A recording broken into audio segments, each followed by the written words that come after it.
High, আমি Aditi. Welcome back to my channel Aditi and Shubh's diary. আজকে আমি চলে এসেছি ইন্ডিয়ান মিউজিয়ামে। তো চলো তোমাদেরকে দেখাবো ইন্ডিয়ান মিউজিয়ামে কি কি আছে। আরে বাস, দেখো কত বড় একটা হাতির স্কেলিটন। তার দাঁত ফাঁত কত বড় দেখেছো? আর এটা কি? এটা তো ডাইনোসরের ডিম। সিংহর্ষ রয়েছে দেখছি এখানে। আর এই সুন্দর মূর্তিটা দেখো, কি সুন্দর মূর্তি। একটা দুর্গা ঠাকুরের মূর্তি এটা। আর মিউজিয়ামে কি কি আছে সেটা দেখার জন্য আমার ভিডিওটা স্কিপ না করে পুরোটা দেখতে হবে। তাহলে চলুন ভিডিওটা স্টার্ট করা যাক। মানডে আর পাবলিক হলিডে গুলো বাদ দিলে বাকি দিনগুলো সকাল 10টা থেকে 5টা অবধি ইন্ডিয়ান মিউজিয়াম খোলা থাকে। আর তোমরা যদি কেউ মেট্রো করে আসতে চাও তাহলে পার্ক স্ট্রিটের 1 নম্বর গেট দিয়ে বেরোলে মিউজিয়ামটা অনেক কাছে হবে। পাশেই দেখো টিকিট কাউন্টার আছে। তোমরা এখানে এসেও টিকিট কাটতে পারো বা অনলাইনেও টিকিট কেটে নিতে পারো। টিকিটের প্রাইস হচ্ছে বড়দের 50 টাকা, স্টুডেন্টদের 20 টাকা আর ফরেনারদের জন্য 500 টাকা। আমরা অনলাইন টিকিট কেটেছিলাম, তাই এখানে ফোনে চেক হচ্ছে।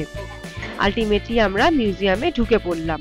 তোমরা কি জানো এটা ভারতের সবচেয়ে বড় মিউজিয়াম?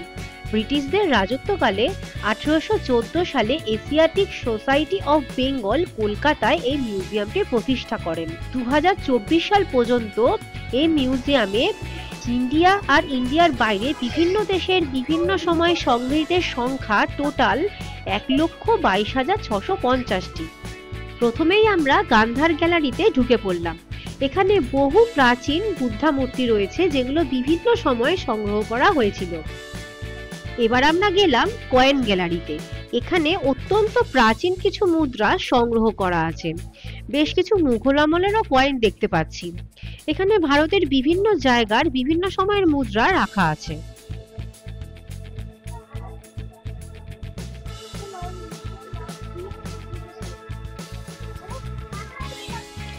এবার আমরা সিঁড়ি দিয়ে উঠে উপরের ফ্লোরে চলে এলাম।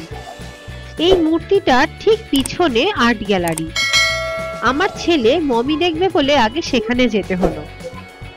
এই যে এখানে একটা স্ফিংসের মূর্তি দেখা যাচ্ছে, যেটা ইজিপ্টরা গড হিসাবে মানত। মিউজিয়ামের এই ইজিপ্ট গ্যালারিতে কিন্তু একেবারে ফটো তোলা নিষেধ, কারণ এখানে একটা মমি আছে যেটা প্রায় 4000 বছর পুরনো। তাই মিউজিয়ামে এটা দেখার উত্তেজনাটা কিন্তু সব থেকে বেশি। উপরের ব্যালকনিতে হাঁটতে হাঁটতে এত সুন্দর একটা নরসিংহের মূর্তি দেখে আমার চোখটা আটকে গেল।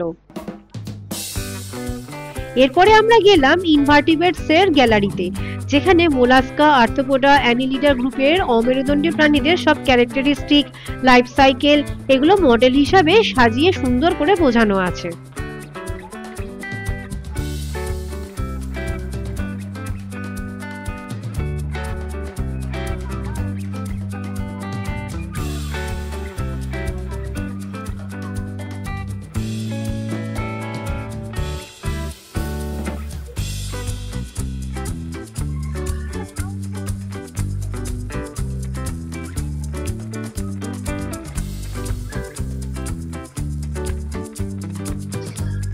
এই গ্যালারির ঠিক অপোজিটে রয়েছে জুলজিক্যাল গ্যালারি। প্রথমেই ঢুকে আমরা দেখলাম মস্ত একটা ইন্ডিয়ান এলিফ্যান্টের স্কেলিটন। দাঁতগুলো দেখো কি বড়।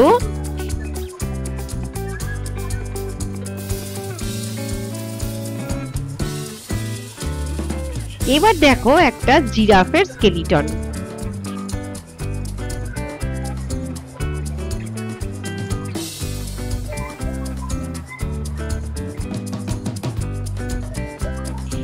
এটা ইন্ডিয়ান রাইনোসরাসের স্কেলিটন।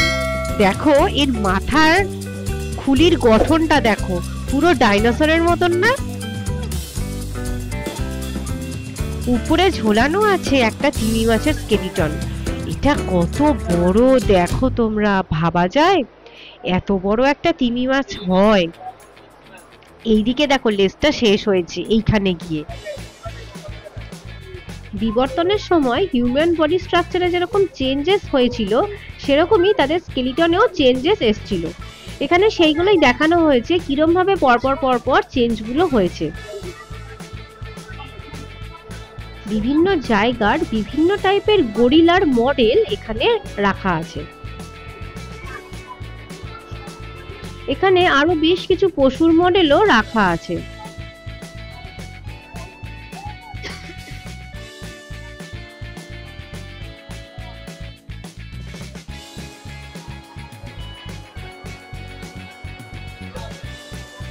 মিউজিয়ামে খাবার নিয়ে প্রবেশ নিষেধ, কিন্তু এখানে ভিতরের দিকে একটা ছোট রেস্টুরেন্ট আছে, এখানে গিয়েই আমরা আজকে লাঞ্চটা সেরে নেব।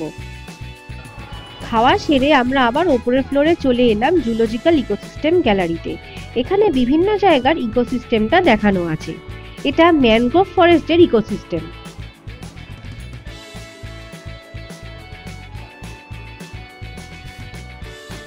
এবার আমরা দেখে নেব বটানিক্যাল গ্যালারি। এখানে বিভিন্ন রকম গাছের মূল, কাণ্ড, পাতা, গাছের সিডস রাখা আছে। বেশ কিছু ভেষজ উদ্ভিদ অরিজিনালি স্টোর করে রাখা আছে।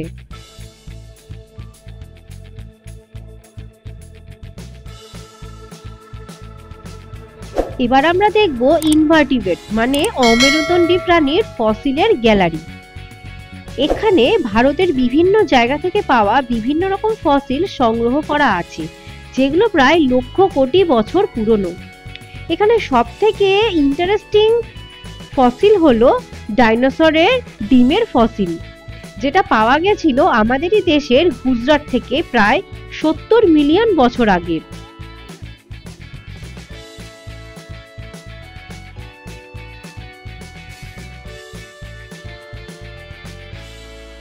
এরপর আমরা দেখতে গেলাম ফিশ গ্যালারি। এখানে অনেক রকম সামুদ্রিক মাছের মডেল রাখা আছে।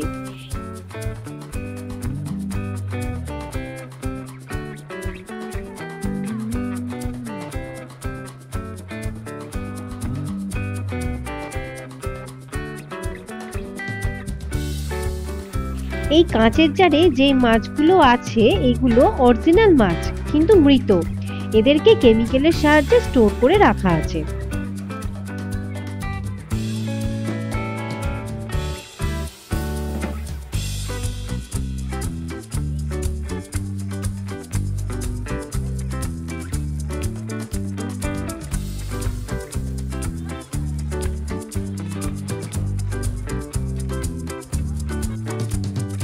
এটা একটা স্পটেড সি হর্স। এখানে আরো কিছু বিভিন্ন টাইপের মাছের মডেল দেখে আমরা চলে এলাম আর্কিওলজি গ্যালারিতে, যেখানে সারা ভারতবর্ষের বিভিন্ন স্থানের বিভিন্ন সময়কালের স্থাপত্য ও মূর্তি সংগ্রহ করে রাখা আছে। কি সুন্দর একটা দুর্গা মূর্তি, যার কাজ দেখলে সত্যিই অবাক হতে হয়।